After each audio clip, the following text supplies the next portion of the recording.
I don't know who's, it's Saturday. I don't even know why I'm streaming this, but I want to share something with you guys. I just had a conversation with my daughter, and she was sharing with me about, the betrayal of Jesus by Judas Iscariot. Now, I told her that oftentimes you're going to find that you're going to only have just a few people who's ever going to be in your corner.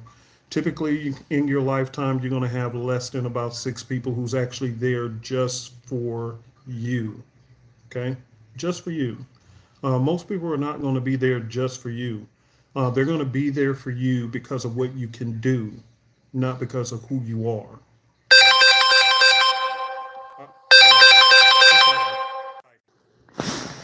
Anyway, sorry, you guys. I had to take this phone call. So, long story short, okay. So, long story short, I was talking to my daughter, and I was sharing with her about how people are in your lifetime. Okay, how people really are. And so what happens is that you guys will typically go through a session where you're trying to help people, you're trying to do things for people, you think they're going to like you in the end, and in truth, they're not going to like you. Okay, they're just not, because you have opportunists. Most people are opportunists who's going to come in your life. They're opportunists. They're not there solely because they love you. Most relationships you ever have with people are going to be condition. They're going to have conditions. Okay, so I know everybody want this agape love, this unconditional love, but the truth of the matter is, the majority of the time, you're only going to have conditional love people. They're only going to love you just for what they can get out of your life. Okay. Here's an example of what I was sharing with my daughter because she wants to do some ministry work, and I was telling her I want you to be very careful and be clear on what happens. So I shared with her, how many times have you went up to a tree and just grabbed fruit off of the tree? Did you hug the tree? Did you ever ask the tree how did the tree feel? Is it too hot for you out here? Did you get enough water? Was it too cold? Nobody ever asks a tree anything.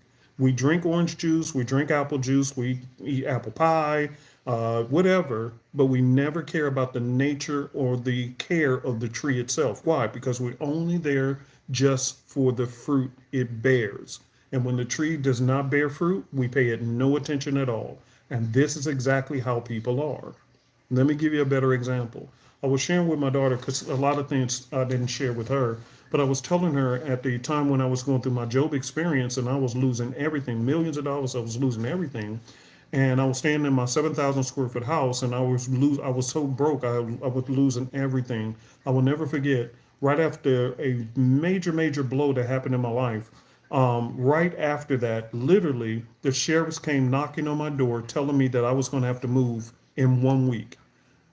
And my daughter said, I didn't even know this. Yeah, she didn't know. She's 28 now. She didn't know because I didn't tell them a lot of things. But I said, yeah, we was about to be in a homeless shelter. There was only one person who came in my life and offered to put a roof over my head.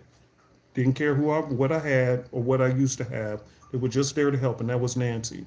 Nancy came and she was staying in a two-bedroom apartment, and it was so small that apartment could fit inside of my bedroom. Okay, my house is so big, her whole apartment could fit inside my bedroom.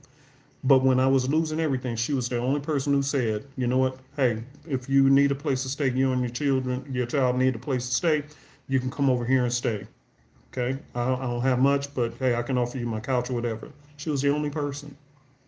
Okay. Only person. Didn't care what I had. And so now, 11 years later, we're staying in this new house that I have built for her because I was able to get back on my feet and get things going. What is my point? Within your lifetime, you're only going to have about 4 or 5 people who's actually going to really be there just for you. Everybody else is transactional. Everybody else is transactional.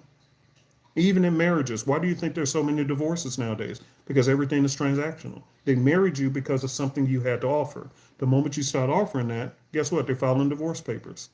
You get what I'm saying? So, as to why I'm jumping on here, I've just shared this knowledge with my daughter because I want her to be prepared for how people are so that whenever she does ministry work, whatever you do, you just simply want to do it for the glory of God. Just do it because, hey, God is telling me to do this and I'm just want to make God happy. You only have one audience at the end of the day to please, and that's God Himself. Outside of that, everybody else, it really doesn't matter because they're going to like you today, and they like they did Jesus. They say Hosanna, Hosanna, which is where you get Palm Sunday from. That's where it comes from. Palm Sunday is where they thought, oh, he's going to be the reigning king to deliver us from the Roman oppression. And when they found out that he wasn't going to be that person, they actually turned, and this is where you read about them saying, who do you want us to release to you, Barabbas or Jesus? Who did they offer up? Not the murderer. They offered up the same person who was giving them fish and bread and keeping them fed. They dumped them. They didn't care. Man, go get rid of that nigga. You know, he ain't nothing. That's the way people are. So anyway, just want to share some thoughts with you guys. I know this ain't about forex trading and this and that, but I just want to share some thoughts with you guys, just to keep your heart ready. You know, whenever you do something, I'll leave you with this. Whenever you do something for people, do it because it's in your heart to do it, not because you expect them to always be around for you. Because then, if you do that, you're setting yourself up for failure. And that includes even the people in your household. Okay? Many of you guys, you're living with a broken heart now. They don't appreciate nothing I do. Exactly the point. That's because most relationships are transactional. They only appreciate what you do. And then the moment you don't do it, you mean absolutely nothing to them. I'd helped so many people when I had all that money. I put roofs over people's heads. I had, oh my gosh, I did so much. I mean, just tons and tons of things. And the moment I was in my crisis, I had nobody to call on. Nancy was the only person who offered me a place to stay. Nobody else did. Nobody else. I housed people, helped pay their house notes, helped pay their rent. I did all kind of things. And in the end, it didn't matter. I was on TV. I was had on radio. I was invited to be a guest speaker and all these different things. And when all hell broke loose, I had nobody. Nobody. Nobody. And that's just because that's the way people are. They're transactional. So anyway, I'll let y'all enjoy your Saturday. If this was a blessing for you, and again, you know, whoever this goes out to, whoever heard it, praise God. If not, I'll be back to doing my normal Forex videos. But every once in a while, I just want to share a little something to keep you encouraged so you won't be disappointed with people. As long as you keep your perspective in order, then you'll always be able to have a happy heart regardless of what you do. Some people appreciate it, some people like it. You're just doing it because it's in your heart to do it. It's your purpose in life. And when you're doing things out of the purpose in life, then it really doesn't matter what people's reactions are, which is why Jesus is still talked about to this day. Plenty of people betrayed him, but we still talk about him to this day. Why? Because he wasn't there for the people. He was there to bring glory to his Father. See? So he had it correct. All right, you guys. Peace and hair grease. Love y'all.